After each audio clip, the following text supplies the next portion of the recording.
Budget Uttar Pradesh को देश की सबसे बड़ी अर्थव्यवस्था के रूप में स्थापित करने के लिए और आदरणीय प्रधानमंत्री जी के विजन के अनुरूप उत्तर प्रदेश अगले 5 वर्ष के अंदर $1 ट्रिलियन की इकोनॉमी बने, इसके लिए यह बजट नींव का पत्थर साबित होगा। और इसी दृष्टि को ध्यान में रख करके हम लोगों ने अमृत काल का यह प्रथम बजट प्रस्तुत किया है। मुझे बताते हुए प्रसन्नता है कि पिछले 6 वर्षों के अंदर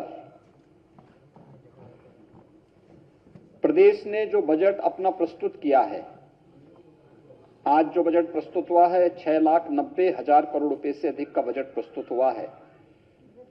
आप 16-17 में जो बजट प्रस्तुत हुआ था प्रदेश के अंदर, वह 3,40,000 करोड़ रुपए का था। आप देखेंगे पिछले 6 वर्ष के अंदर दुगने से अधिक की वृद्धि प्रदेश के बजट के लिए हुई है। इस दौरान प्रदेश की प्रति व्यक्ति आय दुगनी हुई है, दुगने से अधिक हुई है। प्रदेश की जीडीपी में बढ़ोतरी हुई, दुगने से अधिक की बढ़ोतरी हुई है। और इस दौरान हम लोगों ने प्रदेश के अंदर यह जो बजट के दायरों को बढ़ाया गया है, यह उत्तर प्रदेश के अनुरूप है। यह डबल इंजन सरकार की अर्थव्यवस्था को विस्तार देने की प्रतिबद्धता को भी दर्शाता है। 2022 के विधानसभा चुनाव के पहले हमारी पार्टी ने उत्तर प्रदेश की जनता से लोक कल्याण संकल्प पत्र के माध्यम से जो वायदे किए थे, 130 जो हमारे वायदे थे, आज के इस बजट प्रस्तुत करने के साथ उनमें से 110 वायदों को हम इसके साथ इसमें समाहित किए हैं। पूरे बजट में अगर आप उसका बजट पर ध्यान देंगे तो लगभग 64,000 करोड़ रुपए से अधिक की धनराशि लोक कल्याण संकल्प पत्र में घोषित संकल्पों के लिए समर्पित हैं और उसमें बजट में उसका प्रावधान किया गया है। मित्रों, प्रदेश ने ये जो अर्थव्यवस्था को, उत्तर प्रदेश की अर्थव्यवस्था के दायरे को बढ़ाया है, उसको विस्तार दिया है। इसके लिए हम लोगों को अनेक कदम उठाने पड़े। प्रदेश में कर चोरी को रोकना पड़ा, वित्तीय अनुशासन और बेहतर वित्तीय प्रबंधन को प्रदेश के अंदर कैसे लागू किया जाए, इसमें शासन प्रशासन स्तर पर और हर एक स्तर पर, हर विभागीय स्तर पर इस पर कार्य हुआ।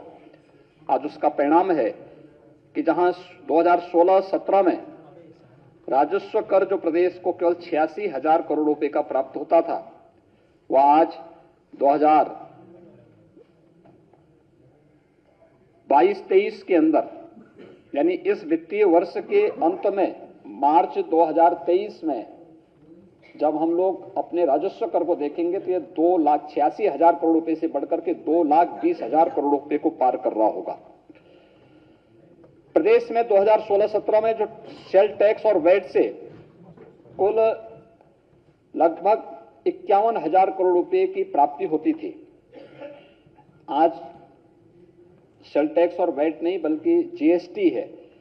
जीएसटी के माध्यम से यह राशि बढ़कर के 1,25,000 करोड़ रुपए से अधिक होने का अनुमान है इस वित्तीय वर्ष के अंत में। स्टेट एक्साइज में जो 2016-17 में मात्र 12,000 करोड़ रुपए प्राप्त हुआ था, आज ये 22-23 में 45,000 करोड़ रुपए प्राप्त होने का अनुमान है। और ये तभी संभव हो पाया जब हम लोगों ने प्रदेश के अंदर राजस्व कर की चोरी को रोकने के लिए प्रभावी उपाय किए और राजस्व संग्रह की व्यवस्था को अत्यंत ही पारदर्शी तरीके से इस व्यवस्था को प्रदेश के अंदर लागू किया। उसके कारण ये प्रदेश के अंदर हो पाया है। ये आपने देखा होगा पिछले 6 वर्ष के अंदर जो भी संभव हो पाया है, या इस बार के टैग उसमें भी आप देखेंगे उत्तर प्रदेश की जनता पर कोई अतिरिक्त टैक्स लगाए बगैर इस दौरान हम लोगों ने पेट्रोल डीजल पर जो वैट था यूपी का, उसकी ड्यूटी को कम किया। उत्तर प्रदेश की जनता को महंगाई से राहत दिलाई। और आज अगर आप देखेंगे कि प्रदेश के अंदर एक और डीजल पेट्रोल देश के किसी भी अन्य राज्य की तुलना में सस्ता है। इसके कारण आवश्यक उपभोक्ता वस्तुएं भी प्रदेश के अंदर महंगी नहीं हुई, आम जनमानस को राहत मिला।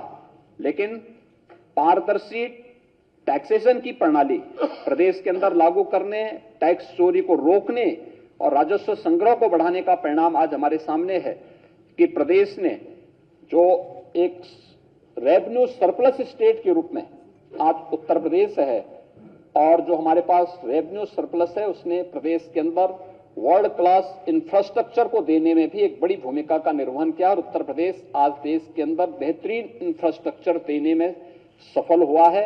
ये विगत 6 वर्ष के अंदर प्रदेश के अंदर ये सभी चीजें प्राप्त की हैं।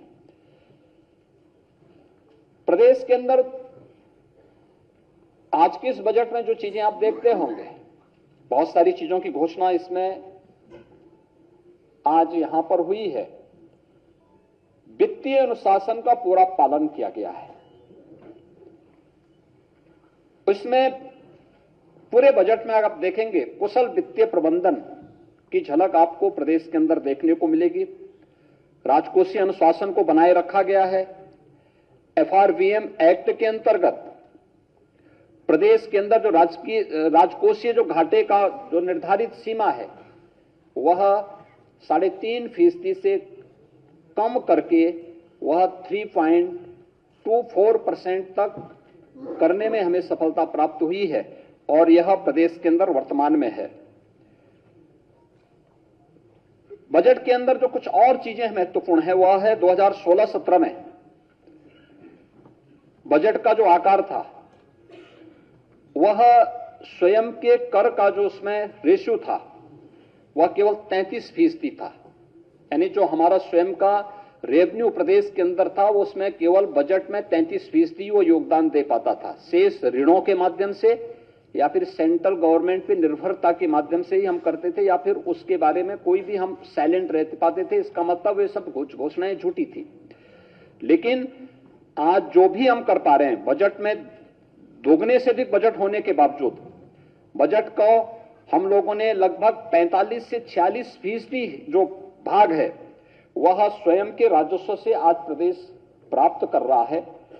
राज्य सरकार का यह बेहतर वित्तीय प्रबंधन और राजस्व चोरी रोकने के परिणाम स्वरूप आज एक बजट का बड़ा हिस्सा राज्य सरकार अपने स्वयं के स्रोतों से वहन कर रही है। भारतीय जनता पार्टी का ये 7वां बजट है। जिस पार्टी की सरकार को 6 साल काम करने का मौका मिला हो, दिल्ली की सरकार उनकी हो, और जब 7वां बजट हम देखते हैं तो ये बजट दिशाहीन बजट दिखाई देता है। और आज के जो समस्या हैं, ना आज की समस्याओं का समाधान और न भविष्य के किसी फैसले को आगे ले जाने का कोई रास्ता दिखता है। जिस प्रदेश में सबसे ज़्यादा आबादी गांव में रहती हो और खेती और किसानी पर निर्भर करती हो, किसानों को निराश किया है। जहां नौजवान उम्मीद लगा करके लगातार इस बैठे कि रोजगार नौकरी का कुछ रास्ते खुलेंगे, नौजवानों को निराश किया है, महिलाओं को निराश किया है इस बजट ने। और जैसा कि मैंने पहले कहा कि दिशाहीन बजट है।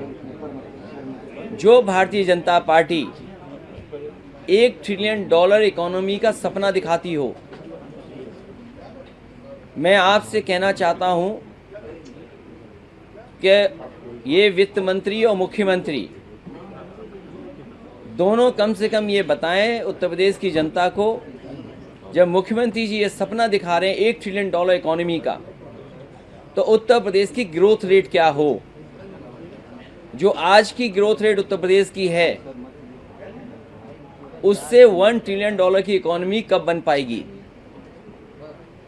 जो ये शब्द बोलना, केवल 1 ट्रिलियन बोल देना, उससे मैं नहीं समझता हूं कि उत्तर प्रदेश की $1 ट्रिलियन इकोनॉमी पहुंच पाएगी। और $1 ट्रिलियन इकोनॉमी पहुंचाने के लिए ग्रोथ रेट कितनी चाहिए, और आज ग्रोथ रेट क्या है।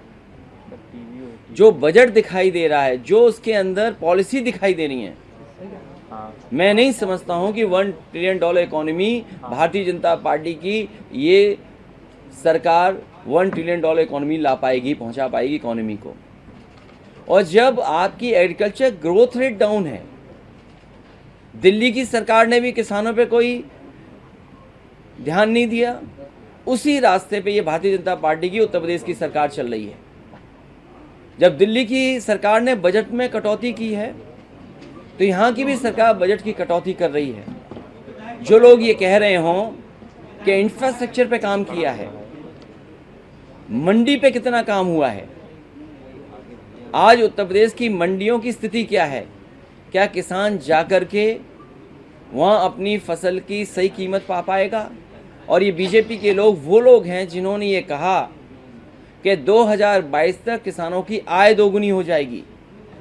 आज अगर हम हिसाब किताब लगाएं, इस महंगाई में जो महंगाई चरम सीमा पर है, क्या किसानों की आय दोगुनी हो गई है, सरकार बताए। और फिर डीजल, पेट्रोल, कीटनाशक दवाई, खाद, डीएपी और जितने भी किसान की ज़रूरत की चीज़ें सब महंगी हो रही हैं। डीजल पेट्रोल महंगे का होने का मतलब केवल गाड़ी में डीजल पड़ रहा है उस पर असर नहीं पड़ता है, हमारी जितनी भी विकास की योजनाएं उस पर असर पड़ेगा। अगर आप सड़क बनाना चाहेंगे तो वो महंगी बनेगी, अस्पताल बनाना चाहेंगे तो वो महंगा बनेगा, आपको कोई विकास का और डेवलपमेंट का काम करना पड़ेगा तो वो महंगा होगा। फिर ये कह रहे हैं कि डेयरी को बढ़ावा दिया है। आज किसान अगर अपनी दूध की कीमत चाहे तो उसको कीमत नहीं मिल सकती। लेकिन इधर आपने देखा होगा, जिस समय अमूल ने अपनी 3 रुपये बढ़ाए, उसी समय आपके पराग ने भी कीमत बढ़ा दी। मैं ये जानना चाहता हूँ कि सरकार ये बताए कि अगर कंपनियाँ मुनाफा कमा रही हैं तो क्या उस मुनाफे का हिस्सा किसान को मिल रहा है। मुझे याद है कन्नौज में एक डेयरी प्लांट खुलवाया था और वो काऊ मिल्क प्लांट था। उद्घाटन पहले हो चुका था, लेकिन जैसी संस्कृति इस भारतीय जनता पार्टी की सरकार की है कि उद्घाटन का उद्घाटन करते हैं, तो उसका उद्घाटन प्रधानमंत्री जी ने किया। और आज भी अगर पटिया पर नाम देखेंगे तो प्रधानमंत्री जी का है, मथुरा की सांसद हेमा मालिनी जी का है। नहीं, मैं नहीं समझता हूँ कि मथुरा की सांसद हेमा मालिनी जी कभी उस मिल्क प्लांट को देखने भी गई होंगी।